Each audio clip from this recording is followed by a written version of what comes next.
ବିଲ ମଝିରେ ଷ୍ଟ୍ରେଚରରେ ବୁହା ହେଲା ରୋଗୀ। ଆପଣ ଦେଖିପାରୁଥିବେ କେଉଁଭଳି ଭାବରେ ବିଲ ସାରା ଚାଲିଛି ଚାଷ ଆଉ ବିଲ ମଝି ହିଡ଼ରେ ଷ୍ଟ୍ରେଚରରେ ରୋଗୀଙ୍କୁ ବୋହୁଛନ୍ତି ଲୋକେ।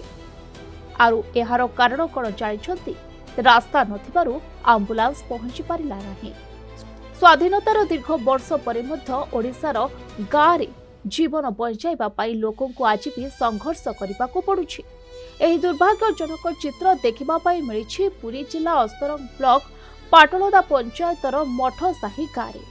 ଗୁରୁତର ଅସୁସ୍ଥ ଜଣେ ରୋଗୀଙ୍କୁ ଡାକ୍ତରଖାନା ନେବା ପାଇଁ ଆମ୍ବୁଲାନ୍ସ ଡକାଗଲା, କିନ୍ତୁ ମଠସାହି ପର୍ଯ୍ୟନ୍ତ ଯିବା ପାଇଁ ରାସ୍ତା ନଥିବାରୁ ଆମ୍ବୁଲାନ୍ସ ପହଞ୍ଚି ପାରିଲା ନାହିଁ।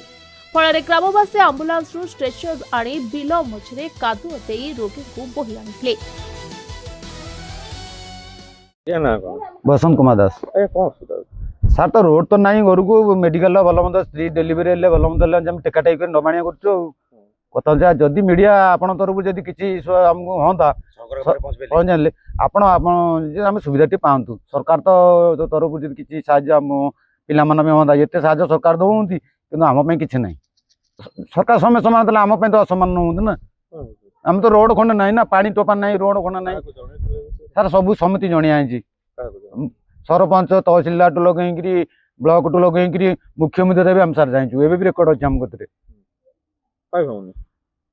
सार तो सुनना दिया हम कौन करिया सार सार सुनना आम कादुआ पंजर साप कामुड़ा गोटा पिला गोटे साप कामुड़ा आज तथापि सार जे मेडिकल नहीं गलु बापा आज डायबिटीज स्ट्रेचर आज कांदी 10-15 लोक कादुआ कांदी नहीं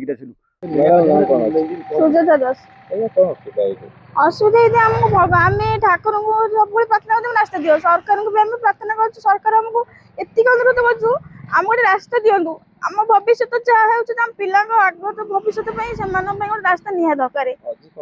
आज ये असुविधा आम शशुर आज सीरीयस पेसेंट थे कहीं नापी मेडिकल कौन बाट ना स्ट्रेचर नहीं उठे टेकी टेकी सब आने स्ट्रेचर आम्बुलांस नहीं गले सीटे भी से पड़े जाते स्ट्रेचर आने बेलू नेला बेलू उठे आम 100 पाखापाखि परिवार रोचु आम बहुत असुविधा कौन प्रशासन भी आम देखुना कष्ट दुख को आम रास्ता खंडे एति ही मिनती सरकार पाखे।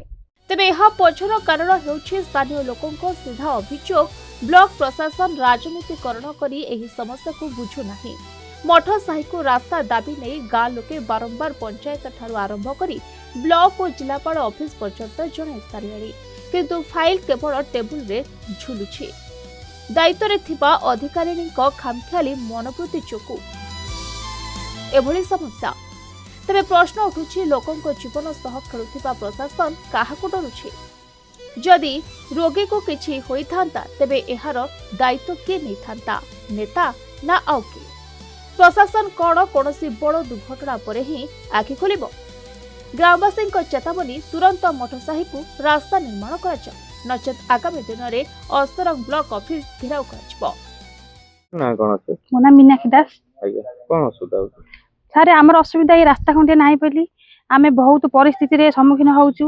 छोट पिला ट्यूशन पाठपढ़ा सब बंद रोचे आम जिते चाहिए भी लोकों गोड़ हाथ धरिकी भी उल्टी हिड़ सामान बाट मागिले भी सी उल्टी पैसा मागुंती नहीं देवे मसे 2 मास चलते नहीं आम झगड़ा झाटी करेंगे पुणी बंद बांध करदे आम पुणी से हिड़ बाटे पानी कादुरे आठिए पड़ी उठिकी छुआ को स्कूल छाड़ू बेले बेले भी आम पिला मना करदे साप कामुड़ी मना करदे। सरकार एति आम अनुरोध कर सरकार पाखे आमको खंडे रास्ता दिंतु एति आम कि चाहूँ रास्ता खंडे आमको दिंतु जमी आम पिला चली पारे आम शांति जापर आम देह मुंड देखिपारू आपन को एति अनुरोध करूँ रास्ता खंडे दिंतु। तेबे संपर्क में आम अस्तरंग तहसिलदार को भेटिथिलु।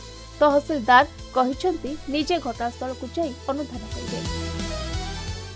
आज आम गोटे कम्प्लेन पाइलु जोटा कि पाटलदा पंचायत मठ साही आसी कम्प्लेन हो रोड तांकर नाही बोली जोटा कि से बहुत हैरान होती किछिटा इनक्वारी जानिया पाइलु तो तार उच्च स्तर में आम तार इनक्वारी करेबु एवं इनक्वारी हैला परे यथा संभव आम निश्चित रूपे गाँ को रास्ता दवाई निश्चित रूपे आम चेष्टा करूँ अति शीघ्र एटा करने को आम निश्चित भाव एश्योरेंस देबु।